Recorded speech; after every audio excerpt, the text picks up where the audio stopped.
મિત્રો, સમાજમાં લોકો એવું માનતા હોય છે કે દારૂ પીનાર વ્યક્તિ હંમેશા ખરાબ હોય છે અને દારૂ પીનાર વ્યક્તિને દારૂડિયો કહેવાય, પણ એવું નથી એમ. દારૂ પીવું અને આલ્કોહોલ પીવું એક વ્યસનની બીમારી કહી શકાય અને એક રોંગ હેબિટ કહી શકાય. દારૂ પીનાર વ્યક્તિ સ્વભાવમાં ખરાબ છે, કેરેક્ટરમાં ખરાબ છે એવું નથી હોતું.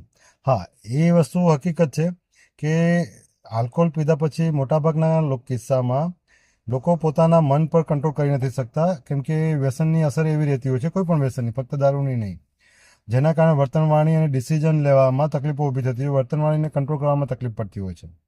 આવા કિસ્સામાં શક્ય છે કે દારૂના નશામાં કે કોઈ પણ જે નશો છે એના નશાના કારણે, એની ઇફેક્ટના કારણે શક્ય છે કે વર્તન અને વાણીમાં બહુ બદલાવ આવતો હોય છે, તો જેમાં કોઈ ખોટું પગલું, ઇલીગલ પગલું ભરાઈ જતું હોય છે.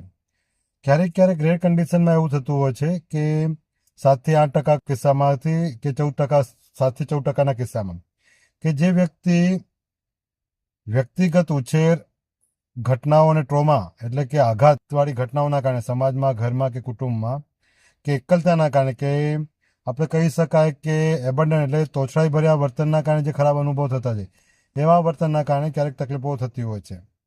તો આવી તકલીફો જે થાય છે એ તકલીફોમાં પણ વ્યક્તિઓ વ્યસન કરતા હોય છે અને એન્ટી સોશિયલ પર્સનાલિટી ધરાવતા હોય છે.